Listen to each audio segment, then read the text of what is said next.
नमस्कार, आप देख रहे हैं नया भारत दर्पण समाचार और मैं हूं आपके साथ ज्योतिका। आइए रुक करते हैं खबर की ओर। पीएम मोदी डूबते जहाज पर दांव लगा रहे, यूएई के साथ भारत के डिफेंस डील, विशेषज्ञ ने खड़े किए बड़े सवाल। मोदी सरकार ने खाड़ी देशों खासकर संयुक्त अरब अमीरात के साथ काफी गहरे रिश्ते बनाए हैं। पीएम मोदी 15 मई को फिर से अबू धाबी पहुंचे थे और पिछले 12 वर्षों में यूएई की उनकी 8वीं यात्रा थी। इस दौरान पीएम मोदी ने यूएई के साथ रणनीतिक रक्षा साझेदारी के लिए एक ढांचा, Abu Dhabi national oil company के साथ एक एमओयू के जिसके तहत भारत ने रणनीतिक पेट्रोलियम भंडारों में 30 मिलियन बैरल तक तेल जमा करने के लिए Abu Dhabi national oil company के साथ एक एमओयू जिसके तहत भारत के रणनीतिक पेट्रोलियम भंडारों में 30 मिलियन बैरल तक तेल जमा किया जा सकेगा। एलपीजी की आपूर्ति के लिए एक दीर्घकालिक समझौता और 5 अरब डॉलर के अमीराती निवेश का वादे जैसे समझौते किए हैं। पीएम मोदी का विमान जब यूएई के एयर स्पेस में पहुंचा था तो यूएई के फाइटर जेट ने उसे एस्कॉर्ट किया, जो एकजुटता का एक सुनियोजित और शानदार प्रदर्शन था।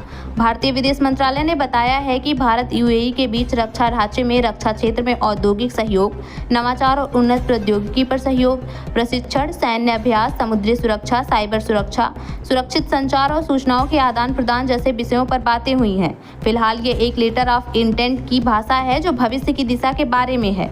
अब संयुक्त कमान, हथियार ट्रांसफर, टेक्नोलॉजी डेवलपमेंट और आपसी तालमेल के प्रोटोकॉल पर अभी बातचीत होना बाकी है।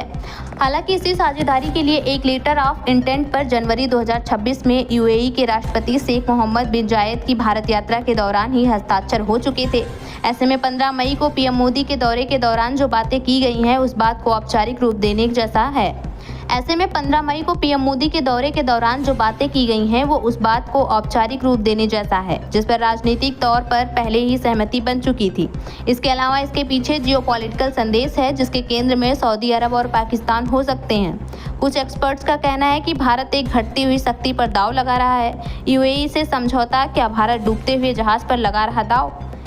ईरान युद्ध से मिडिल ईस्ट 2 हिस्सों में बढ़ता दिखाई देता है। एक तरफ अमेरिका के साथ इजराइल और यूएई खड़े दिख रहे हैं तो दूसरी तरफ ईरान के साथ चीन और रूस दिखाई दे रहे हैं। इसके अलावा इसके साथ एक उभरता इस्लामिक संगठन है जिसे पाकिस्तान, सऊदी अरब और तुर्की बनाने की कोशिश कर रहे हैं। इन देशों का तेहरान के साथ नजदीकी है।